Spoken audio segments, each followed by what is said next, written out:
8 ઓગસ્ટથી કયા જિલ્લાઓમાં શરૂ થશે નવો વરસાદી રાઉન્ડ?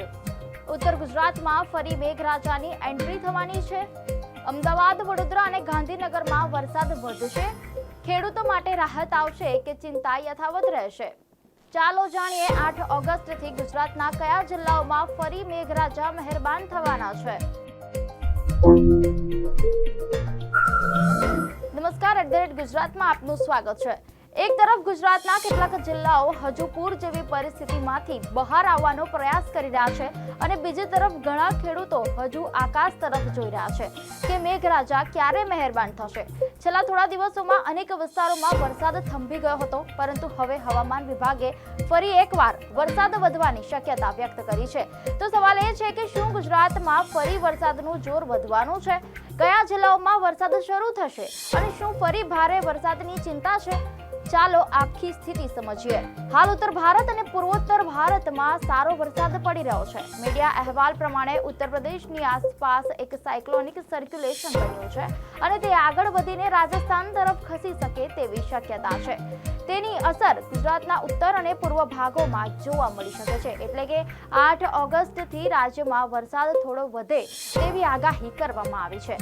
પરંતુ સૌથી મહત્વની વાત એ છે કે આ વખતે ભારે કે અતિ ભારે વરસાદની શક્યતા હાલ દેખાતી નથી. એટલે કે વરસાદનું પ્રમાણ વધશે, પરંતુ પૂર જેવી સ્થિતિ સર્જાય તેવી સંભાવના ઓછી માનવામાં આવી રહી છે. હવે તારીખોની વાત કરીએ તો મીડિયા અહેવાલ પ્રમાણે હવામાન વિભાગ મુજબ 8, 9 અને 10 ઓગસ્ટ દરમિયાન રાજ્યના વધુ વિસ્તારોમાં વરસાદ જોવા મળી શકે છે. સતત વરસાદ નહીં પડે, પરંતુ હળવેથી મધ્યમ વરસાદ અને વચ્ચે ઝાપટા પડવાની શક્યતા વધારે છે. સૌથી પહેલા ઉત્તર ગુજરાતની વાત કરીએ. અહેવાલ પ્રમાણે બનાસકાંઠાના વાવ અને થરાદ વિસ્તાર, સાબરકાંઠા, અરવલ્લી અને મહીસાગર જિલ્લામાં ઘણા સ્થળોએ વરસાદ પડી શકે છે. છેલ્લા કેટલાક દિવસોમાં અહીં વરસાદ અનિયમિત રહ્યો હતો, તેથી ખેડૂતો માટે આ આગાહી રાહતરૂપ બની શકે છે.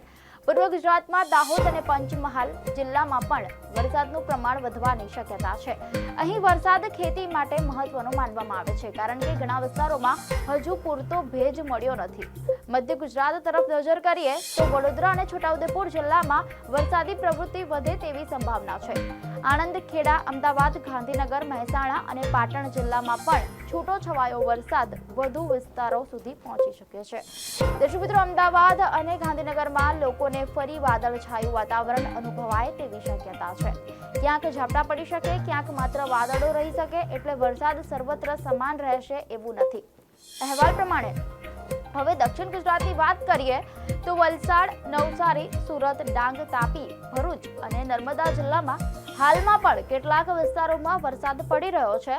આગામી 3 દિવસ દરમિયાન અહીં વધુ સ્થળોએ વરસાદ થવાની શક્યતા છે.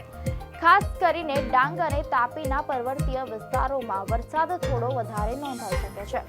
દક્ષિણ ગુજરાતમાં વરસાદ વધે તો નદીઓના જળસ્તર અને કૃષિ બંને માટે તે સકારાત્મક માનવામાં આવે છે. પરંતુ હવે સૌથી વધુ ચિંતાનો વિસ્તાર સૌરાષ્ટ્ર અને કચ્છ.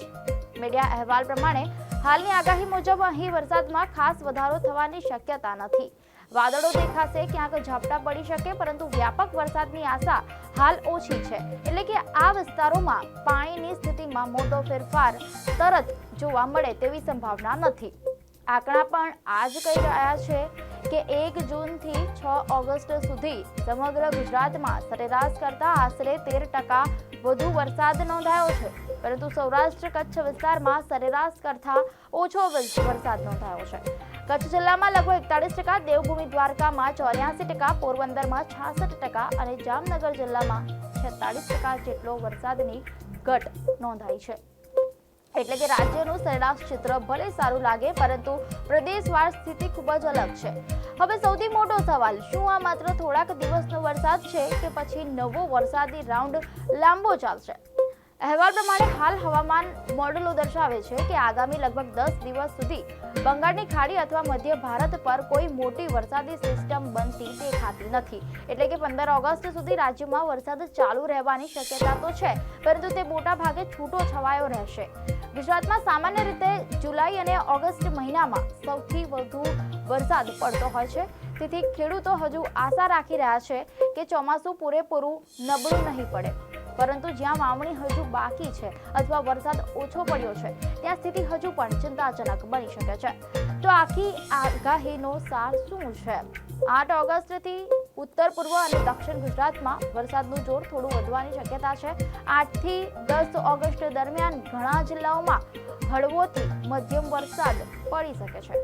ભારે કે અતિ ભારે વરસાદની શક્યતા હાલ ઓછી છે અને સૌરાષ્ટ્ર કચ્છમાં વરસાદમાં ખાસ વધારો દેખાતો નથી. એટલે એક તરફ રાજ્યના અનેક વિસ્તારોને રાહત મળી શકે છે તો બીજી તરફ કેટલાક વિસ્તારોમાં વરસાદની રાહ હજુ ચાલુ જ રહેશે. હવે નજર રહેશે 8 ઓગસ્ટથી શરૂ થતા આ નવા વરસાદી તબક્કા પર. શું મેઘરાજા ખેડૂતોની રાહ પૂરી કરશે કે ફરી એકવાર વાદળો માત્ર પસાર થઈ જશે?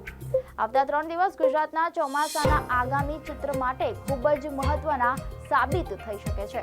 તો હાલની આગાહી મુજબ 8 ઓગસ્ટથી ગુજરાતના અનેક વિસ્તારોમાં વરસાદ ફરી સક્રિય થવાની સંભાવના છે. જો કે ભારે વરસાદની શક્યતા ઓછી હોવાથી પૂર જેવી સ્થિતિની આશંકા હાલ દેખાતી નથી. હવે આગામી થોડા દિવસોમાં વરસાદનું વાસ્તવિક ચિત્ર કેવું રહે છે અને કયા વિસ્તારોને કેટલો ફાયદો થાય છે તેના પર સૌની નજર રહેશે. જો તમને આ માહિતી ઉપયોગી લાગી હોય તો વિડીયોને લાઈક કરો, શેર કરો અને ધ લોકસત્તા શો ચેનલને સબસ્ક્રાઇબ કરવાનું ભૂલશો નહીં.